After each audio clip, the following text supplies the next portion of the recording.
join. Mm-hmm. Go back.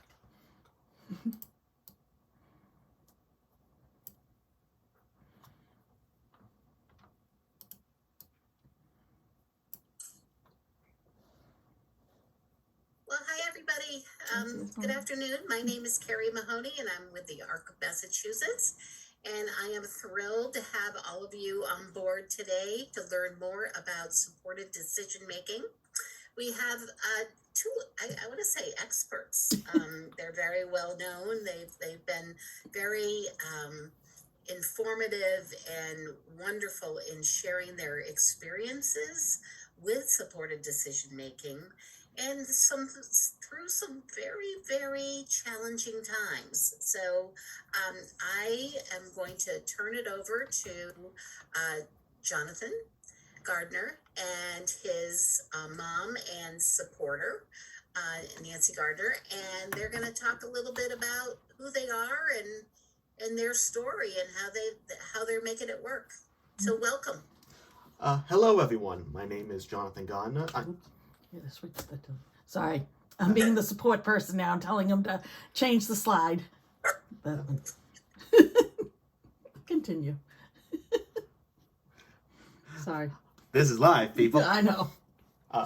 Okay, now, hello, everyone. My name is Jonathan Gardner. I'm a 20-year-old decision maker, self-advocate, cancer survivor who happens to have autism.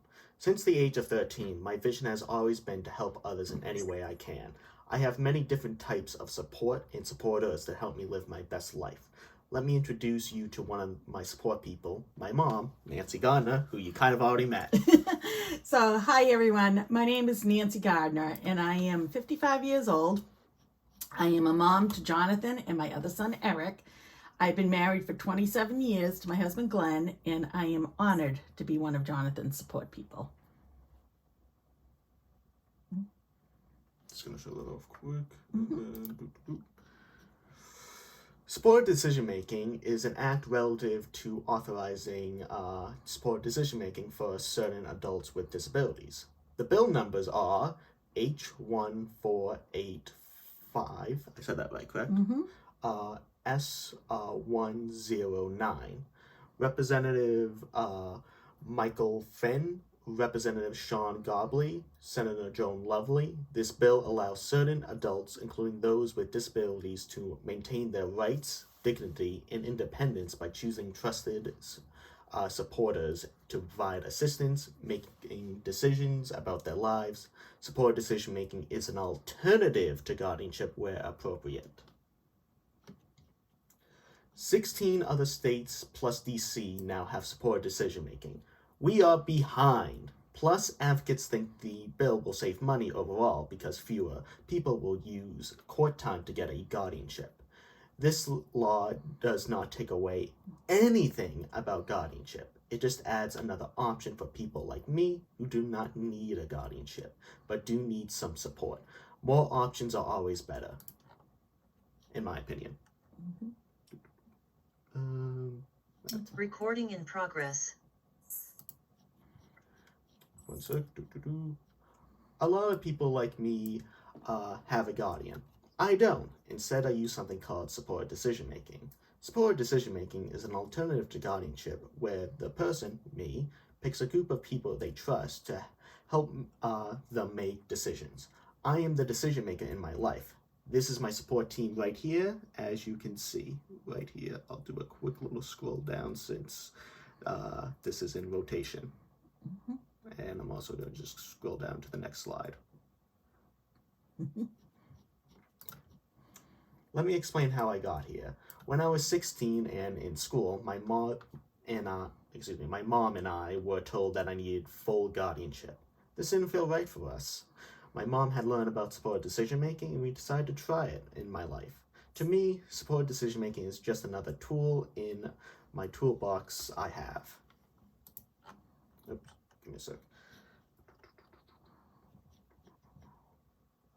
This one? Okay. Supported decision-making was a great alternative for me. I started by choosing my supporters. I decided on different people who would help me with different parts of my life. My first supported decision-making plan only included my mom, dad, brother, mentor, and therapist.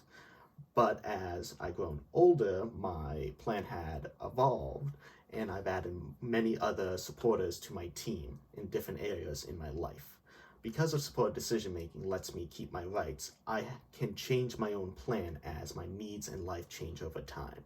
I am the one in control of my life, not a judge or guardian. No offense to anyone that's on this call that is one of those two.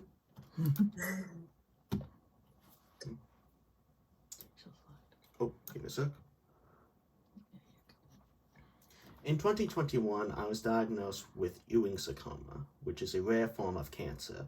This was during the height of the COVID-19 pandemic. Just my luck. This was during the height of the I was already using supported decision making in my life, so it gave me some comfort to know I would have support going through this new life journey. However, COVID-19 restrictions made using supported decision making harder. We had to advocate with the hospital to have my supporters with me at my appointments. My hope is that when the bill becomes law, hospitals will be required to respect supported decision making. As a way of accommodating people with disabilities, it will then be recognized as a right and choice everywhere. Mm-hmm. Oh, one sec, just getting that ready. I found out about supported decision making when my mom and dad went to a workshop about it. I thought it was a good idea at the time, especially since this was basically how we did things already. Supported decision making just gave a name to what we were already doing. I'm going to tell you all about the first time we really put supported decision making to the test with other people that have never heard about it. In 2021, I was diagnosed with Ewing sarcoma, which is a rare form of cancer. From the day I found out I had cancer to the day I had to go meet my medical team was only a few days, which did not give me much time to process just how sick I actually was. Before we went to meet my medical team, my mom and dad and I sat down to make a plan to prepare. Throughout the years, we always tried to make plans when we were going to an unexpected event so that I would be best supported. A plan which we all thought was great was 3 of us would go into the doctor's office. I would say hello, and my mom would explain if I would need to. I would be spending the rest of the time in the waiting room on my computer while my mom and dad listened to the doctor to gather the information.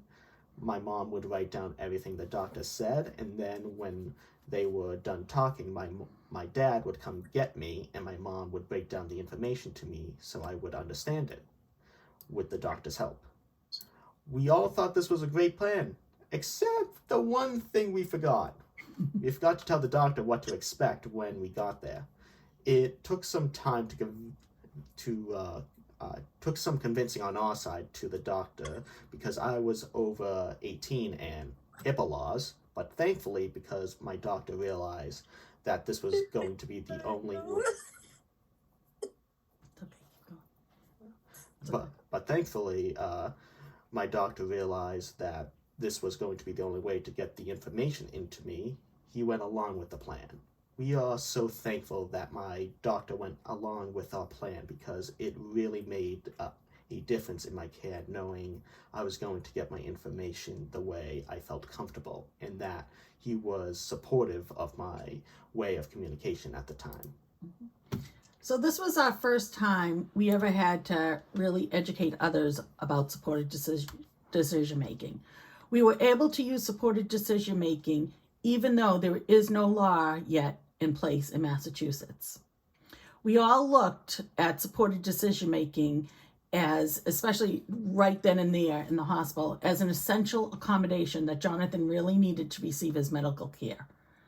I was able to break down information for Jonathan alongside his medical team so then Jonathan could process the information. And really what this did was create just a wonderful working team and relationship moving forward with his medical team.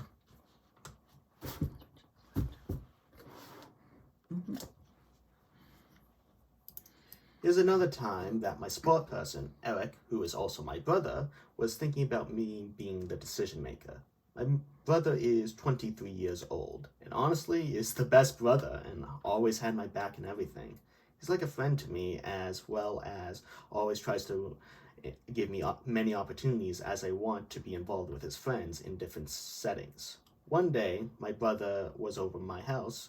He lives in his own apartment, but comes over and eats our food and does his laundry with our stuff. We were talking like usual, and he told me he wanted to talk to me about something important. I said, sure. And Eric said, I think I know the answer to this, but I have been thinking about it. I wanted to ask you if something happens to mom and dad and they die, where would you like to live? My answer was, no offense, Eric, but I do not want to live with you.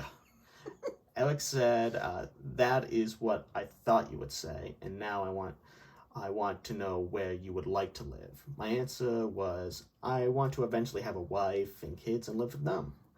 Eric said, do you want to live in walking distance from me, driving distance close by so we can see each other a lot if need be? My answer was, I would like to be close just in case I needed something. It does not have to be walking distance, but close enough that you could get to me in a few minutes, or I could Uber to you if I needed to. Now, here's the best part. My mom, who was in the other room and came in when she heard us talking, and she said, wait, give me a sec.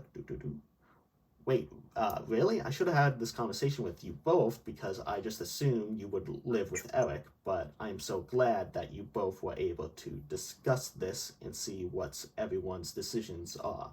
I assumed you both would take care of each other. In my mind, I saw that as living together, but I'm glad you both can decide what is best for you both. So this conversation was very eye-opening for me as a mom. I just assumed that both the boys would live together, but I love how they both had different ideas and would still support each other. This conversation between Jonathan and his brother Eric just really demonstrates to me as a mom too, how much supported decision making has given Jonathan so much more confidence and increased his own decision making skills, which continue to evolve as he evolves. Mm-hmm. Take your time. Fighting cancer has been one of the hardest journeys of my life. I have been through a lot of hard journeys already. I'm so thankful I was given the freedom to choose how I go about my treatments.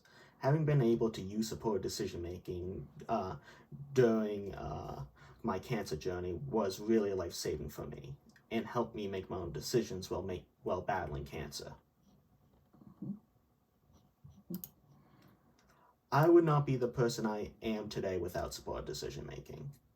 For example, when I was 6 months into chemotherapy and 2 weeks into radiation, I came home one day and my body and mind were feeling horrible and hopeless. I ended up in my bedroom crying and just really wanted to give up. I told my mom, I do not care what happens to me. I just wanted to stop, even if the tumor causes me to die. My mom had to take some time to process this all herself, but when she came back into my room, she came back not as my mom, but as my support person. She said to me, Jonathan, I do not know what the answer to this all is, but if you can put your faith in me as your support person, I'm going to try my hardest to help you figure this out. From there, I gave my mom the okay to contact my medical team, and together they all came up with a different plan for me to think about. After the meeting, I was able to talk to my supporters about the plan, get my questions answered, and then I agreed to move forward with it. The plan ultimately saved my life while also taking care of my mental health at the same time, thanks to supported decision making. So this was just the hardest situation I've ever faced as a parent.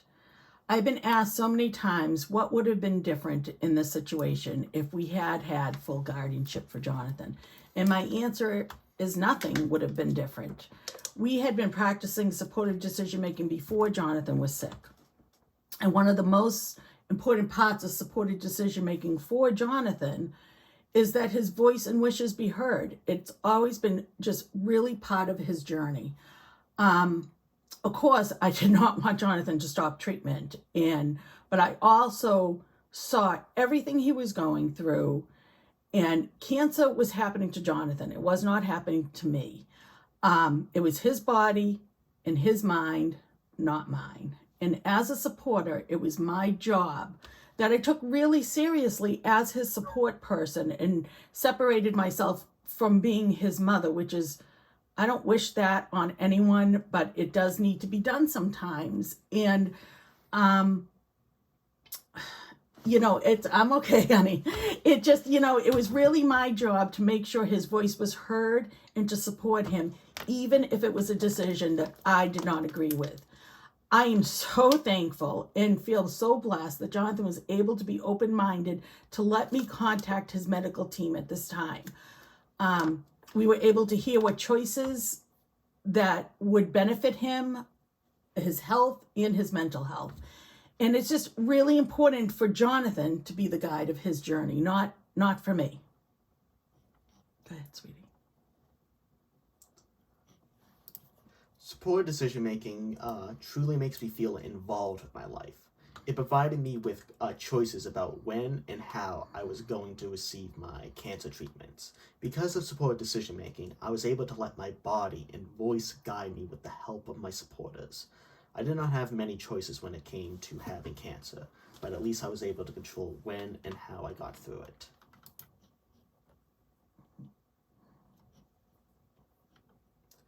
Full guardianship would have been worse than death to me. I would have lost my choice. If I was not able to pick my support people during my cancer treatments, I would just be a shell of myself now, if I even survived. I'm the type of person that needs to have full trust in the people that are in my life. If someone else picked those for me, I would not fully be able to be the person I am today. I need to make choices for my own life. If a guardian had forced me into treatments, I would have been severely depressed, damaged, and not the person I am today. Supported decision-making is like a company to me. There's a CEO, the decision maker, and the supporters, the employees.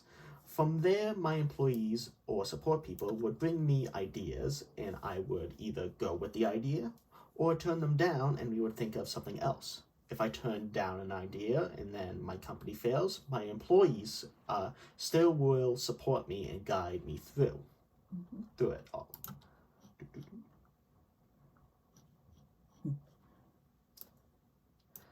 Supported decision-making offers more options in my life. Supported decision-making is not for everyone, but I'm glad that I have the choice to use it for myself. Everyone should have the right to choose the way they want to live, so they can live their best lives to the fullest. The more choices, the better is something I think we can all agree with. Thank you. And I will put my contact information right here. You can see here. All together now for the email, all together now for the YouTube thing, and, well, my name for LinkedIn. And here are the resources for supported decision making. supporteddecisionmaking.org. Masslegislation.gov for the bills. And for both bills, and you can see that stuff right there. And thank you. You can stop sharing.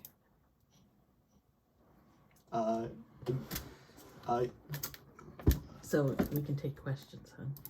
Give me a sec. I apologize, I was muted. No, that's okay. So I wanted to thank both Nancy and Jonathan for their terrific presentation and just sharing all the, it's not there's no easy journey, and just your honesty and that sort of thing really is so impressive. I'd love to open it up for questions. Sure. Does anybody have questions for Jonathan or his mom and supporter? I guess I have one question. That was a great job, Hi, Johnson. both of you. You mentioned that you sort of were doing supported decision making before it was actually called supported decision making. I was wondering if you could talk more about that. Like, what is the difference between what you were doing before and what you're doing now? And I guess are maybe they're not differences. Maybe we just No. sort of need to. So we were Maybe doing decision. supported decision making before Jonathan got sick. So it was supported decision making. It wasn't like, let's bring up this new thing to bother the doctors. No. We had gone to, when Jonathan was 16, I had gone to the school and said, always trying to stay one step ahead of the ball, what things do we look for guardianship? What is out there? And I was told, full guardianship. Jonathan took medication. You should have full guardianship because what's going to happen when he doesn't want to take that medication? And I was like, I don't know. He takes his medication and he's bigger than me. It didn't sit well with me. Long story short, I did some research and I went to some workshops. Thank you. I couldn't think of you're supporting me. Thank you. I couldn't think of that word. And learned about supportive decision making. And from there, what we did was First, you brought Dad to one of the workshops. yes, and then I brought my husband to one of the workshops, and then we brought the information to Jonathan. So it was still supported decision making. I was just so intrigued by it, and I'm like, this so feels like Jonathan to me. Yeah. So we brought it to Jonathan, and after they explained it to me, I was like, this is basically what we're already doing, isn't it? And both my parents, aka my mom and dad, just said, yeah, pretty much. And we're big fans of charting the life course. So we had already gone through that, so we were practicing the charting the life course. So we kind of had certain things that we used already in our daily life with that. And we just, made it into a supported decision-making agreement. And as Jonathan grew, his support team grew, and it continues to evolve to this day. Yes, the person that has their hand raised. Unless you have any more questions, Jocelyn. No, someone else has their hand up. I'm good. Thank you, Chelsea. Diane has her hand up. Jonathan, thank you so much for your presentation. I had my video off, but I was sitting here crying. I don't know if it was more joyful tears than anything, but it was really encouraging to hear a gentleman with a disability share how he is really in control of his life, despite the fact that you need some support. So my question is, and I did hear your mom say that you're a supported decision-making team, but other than your mom and your brother, your dad, are there others on your supported decision-making team? And if yes, if you could just share with us, like what led you to choose these people? Yes. For a second, I'm just gonna bring something up for a second, if you don't mind. I think I'm better with. We're having a hard time hearing you, Jonathan. So do you wanna go He's closer going to the bring up mic? a picture of his supported decision-making team for everyone. Yeah. So give me 1 second. I just need to share the screen one more time. Screen one, share. There we go. Yeah. I'm just gonna scroll down now. There we There. go. So you can talk a little bit briefly So about each one. right here, you can see. Let's start off with my therapist, Mrs. Clifford. She helps me with my mental health. Here we have Maura Sullivan, who, if I'm correct, is here today. Who is for my work in advocacy. There's my medical team. My doctors, God bless them all. My friendship category for this guy, Brendan, he used to be my mentor, actually, and he was the one that was originally on my original sport team. And then you can see here, my wingman, friendship, and current mentor, Adam. Here's another one, Anna Krieger, who is also for my work and advocacy. And here is my finance guy and friendship guy, Mr. Stickney, who is here today. Hi, Paul. Hey, Stick. Here is one of my forget what it's called. She used to be your speech and language pathologist, and she is now one of your friendship advice people. Yep, Miss Nicole. And let's see, and up here, let's see, my grandparents, right here. You can see there for my faith in games and family. There they are, and well, you could probably guess who these three are right here, besides the redheaded one. But yeah, that's really my team in a nutshell. Wow, nice big team. Yeah. I just want to share with you that my son's name is also Jonathan, and from my understanding, the meaning of the name Jonathan is a gift from God. So thank you again for sharing. Oh, I never knew that, Diane. Watch And it- thank you for sharing that. Any more questions, Diane? Because thank you for that. I think, He is a I gift think from actually, God. Shannon, Thank you. Shannon has a question. Thank you both so much. This has been such a great presentation. My question is, in conjunction with supported decision making, do you also have a healthcare proxy and Yes. power of attorney in place? Yes. So he does. He has both in place. And we honestly, what are you doing? I'm pointing at you. Oh, yes, I'm talking. So we did not get the healthcare proxy and the power of attorney, honestly, until he got sick. And because that's when we needed it, unfortunately. But I highly recommend anyone thinking of this to go. Everyone should have healthcare proxy and a power of attorney. I feel like it's very important in everyone's journey. And it just kind of brought it to light when he got sick. I guess the next question is from Steve McCanns. I believe I said your name completely wrong, sir. Oh, we can't hear you. We can't hear you, sir. Yeah, you're Steve, you're not muted, so Oh, sorry. Oh, there we Is go. there a bill now to? I was kind of confused at the beginning when you were talking about a bill to allow supportive decision making. Is it already in place, or what? So the bill is, we're hoping We're will hoping. pass. It's correct me if I'm wrong, Mara. Is it the third time? Third time that it's being presented. We got it through the Senate last session, so we're hoping to push it all the way through this session. So I'm sorry, I'm confused. What would the bill do, or what would it allow that's It- not currently allowed? So what it would do, because like I said, we looked at it as an accommodation for Jonathan. It was an essential accommodation that we needed. But what it would do is, because I can tell you from the bottom of my heart, I don't wish having to go into the hospital as your child is sick and having to advocate to get through the door, his support people.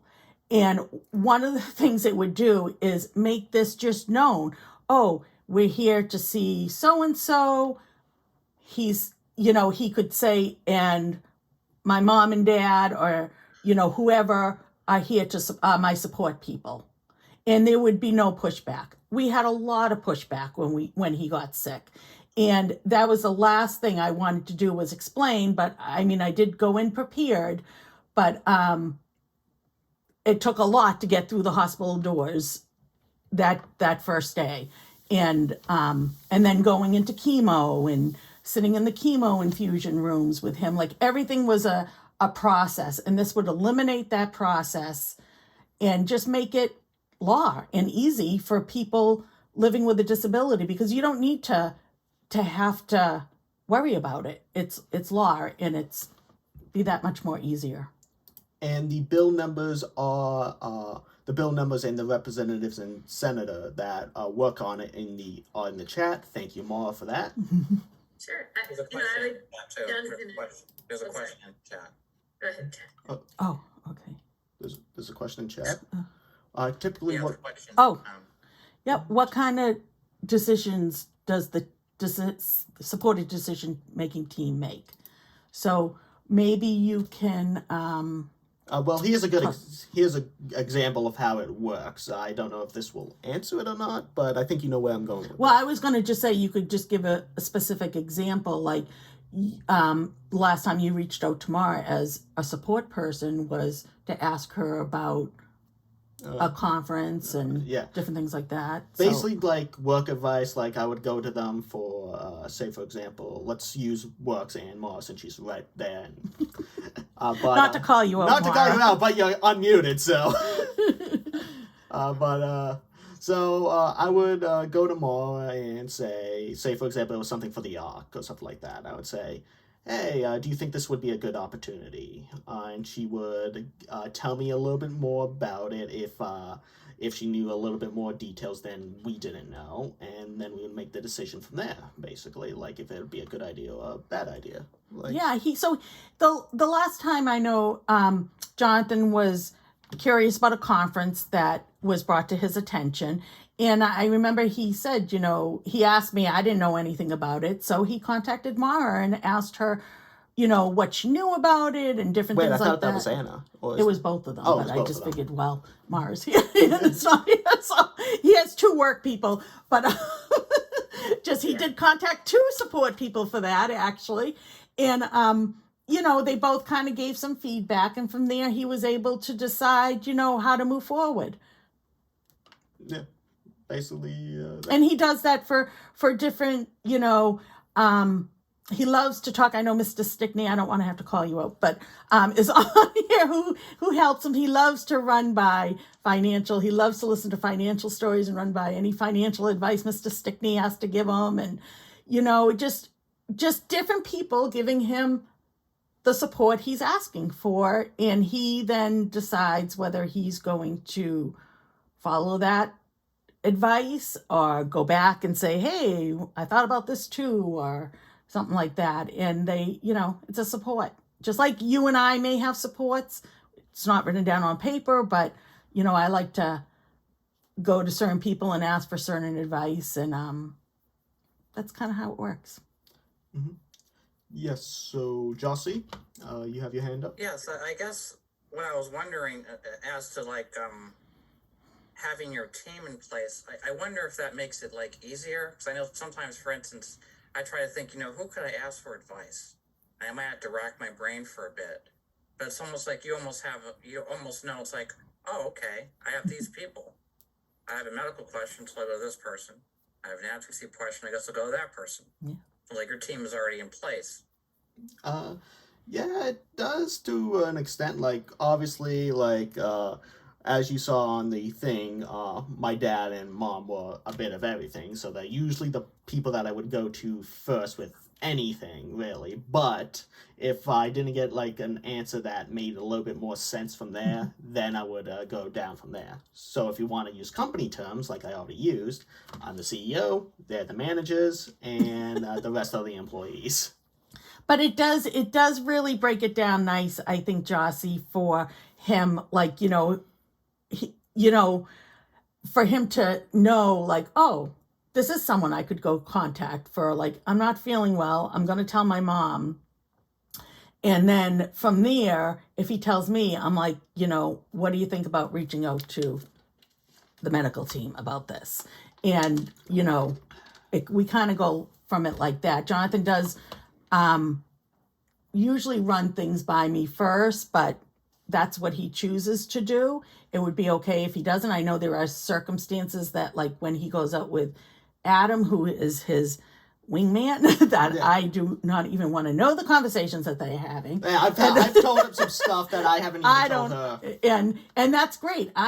It makes me feel Well, as a I have. mom that, as a mom, and especially as a special needs mom, I guess I can say my worry is always what's going to happen when my husband and I are no longer here. And like you heard, his brother and him had that conversation. We, as a family, always just kind of assumed Eric would take that role. Eric assumed that role. But I think as Eric's also living this type of, life with Jonathan, and he plays a lot of different roles, thought, and I commend him for it, to ask Jonathan what he wanted, even though as a mom and dad, my husband and I just expected them to live together. But having a supported decision-making team for me gives me a little bit of weight off my shoulders that, God forbid, something does happen tomorrow to my husband and I, Jonathan has a lot of supporters who truly he trusts because he picks them, and who truly love him, and I know would step up. And as a mom, I cannot tell you the peace that gives me in my heart, because I know that he will be supported. That's great. Thank you. There's a couple of questions in the chat from Linda. How did you choose your financial person? Oh. Was it a trusted family friend or another resource? Oh, tell them how you met Mr. Stickney. Oh, Mr. Stickney, you're going to be sorry you joined today.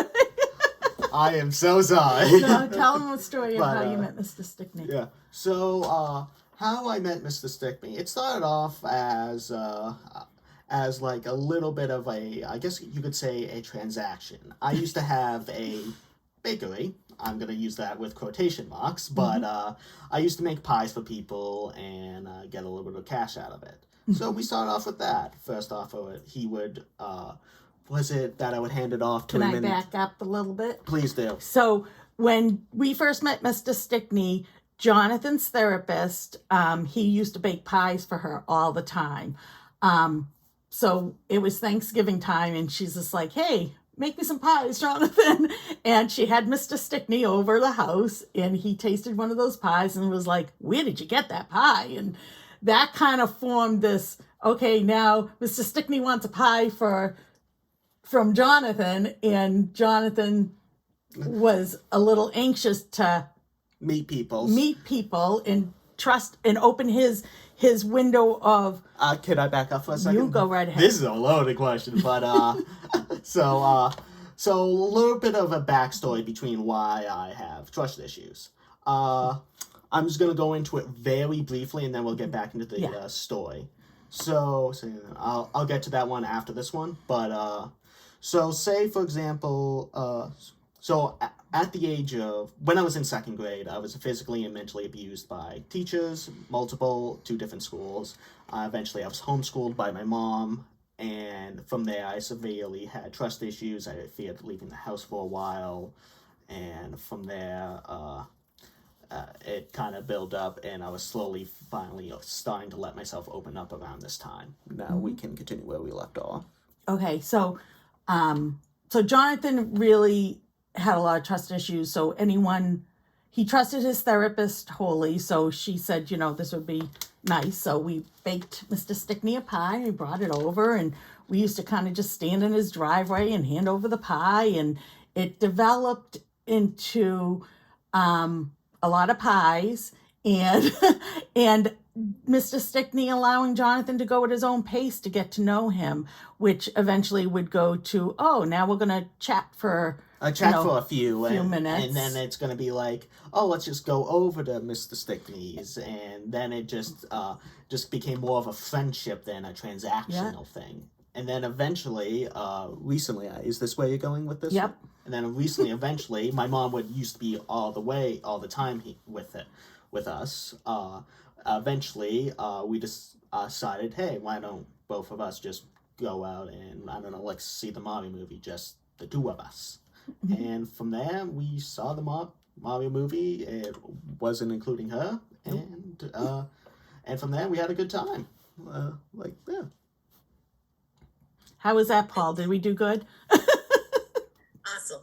So another question is about documents that you use for. Do you have it in writing? Who your supported decision-making team is and their roles and that sort of thing? Yes. So it is in writing. I will say that before Jonathan got sick, it was only on the Charting for Life integrated star. That was how we kind of documented it. When Jonathan got sick, I called a good friend of mine, and I was like, I need those forms now. And she sent them to me. And we filled them out so that we would have like a document. And we got them signed by Notary Republic, or is that what they're called? I don't know. We got them notarized or whatever, just because I knew we would be going into the hospital and things had to be done fast. So it was the first time we kind of like really filled out the document. Again, was when he got sick, but we were using the Charting for Life as his support team, and his IEP when he turned 18 states that he is using supported decision making as his form of guardianship moving forward. And it shows the Charting for Life forms. And we still use the Charting for Life forms today, actually, every year when we update his IP. So that was kind of how we went about it. But there are, if you go to supporteddecisionmaking.org, which is on one of the slides that Jonathan shared, you can find the forms there also. Terrific.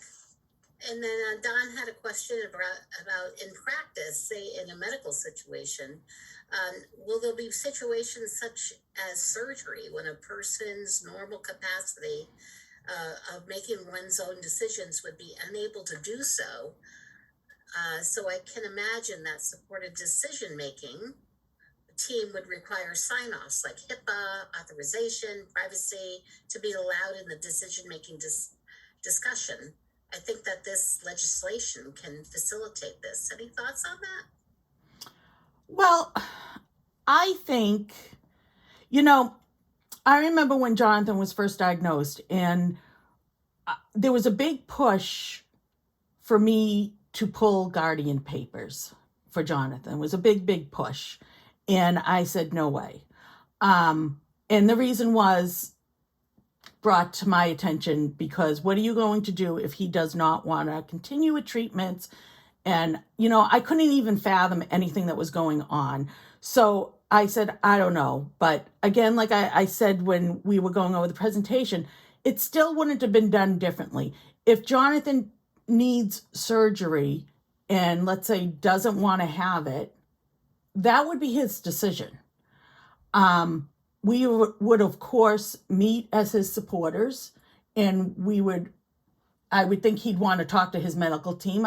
All of this, it would be up to him. I mean, he has had issues where so his, just for example, his sarcoma tumor is still on his vertebrae, and it was not able to be safely removed. At this time, Jonathan is fine with that. And it does cause him mobility issues and etc., all sorts of fun stuff. If it was brought to Jonathan's attention tomorrow that his surgeon is in touch with us every 6 months, if not sooner, after every scan he has, that they wanted to do surgery and here are the pros and cons. And Jonathan said, you know what? I don't want to do it. That would be his decision at that time, and I would support him. And if I could for a second expand on something you said earlier, Sure. It was about the guardianship part. Mm-hmm. Here's the thing about guardianship for me specifically. I want to say before I begin, I have no problem with guardianship, and there's a lot of cases that guardianship is preferable instead of supported decision making. But when it comes to me specifically, guardianship would have been worse than death, like I said before. Because if I had no choice in this scenario, let's just say, for example, I did have guardianship. Let's say, for example, I did. Let me tell you what would happen. Here's the thing. I would have found some way to quit the treatment, because honestly, I would have became so depressed, so lifeless, that it might just look like it's just wasting people's time to even save me at that point, because at that point, he's going to live a more miserable life than he went in with. Sure, sure, when you go into cancer, your main goal is survival. Yes, it is. But how good is survival if you can't even know how to survive? Sure, you'll live, but then what? Then are you going to still be happy? Are you still going to be joyful? Is things going to still be joyful? no, like, sure, you might be surviving, but up here, it does things to you. It really does. It does a lot to you. And our relationship Yeah, would like- not have been the same. If I had said, Jonathan, too bad, get back in the car and we're going right to Boston right now and you're going to finish your treatment today. How would that have turned out? Let's just say you see the back and forth here today with us. Like, we're jokey, we're calm, but we're like close, basically. Like, you could tell like the closeness of us. That wouldn't exist. That would have been killed instantly. Like, all the trust, all the build-up, all that stuff would have been, boom, killed in an instant. Yeah. And I don't know what would have happened from there. I generally don't. And I'm grateful to not know. Yeah. Because honestly, I'm grateful for supported decision-making. I truly believe supported decision-making saved my life. Not just because I can now advocate for it or I survived or anything like that. No. Because it allowed me to take care of not only my physical body, but my mental health as well. So I truly believe supported decision-making saved my life for that. And it allowed his voice to be heard, which is so important to him in his journey. And validated. I know we're giving you more than, I forget who even asked this question, to be honest, but I know we're giving you more than you bargained for, but as you remember, like, with the trust issues that I mentioned when I was talking about, when I was first introduced with Stick Me, like, all that stuff just comes back, like, with everything, so, yeah. Yep. Yeah. So, any more questions? That's terrific. Anyway, any more questions from everybody? I can check the chat. So, really, Jonathan and Nancy, thank you so much for It's such our a pleasure. informative and helpful presentation. Couple questions. Kathleen Yes, has a we have question. recorded the video and it will be up on our YouTube channel. And usually it takes about a week to get it up there, but it will be there. And Kathleen had a so question. appreciate everyone's time and learning about this incredibly important issue, and especially your learned experience, which is so helpful in helping people on their journey. So thank you so much. Thank you for Alrighty. having us. Okay. Thank you for I hope having everybody us. has a terrific day. Yes. All right. Take care. Thank Bye-bye. you. Bye. Bye.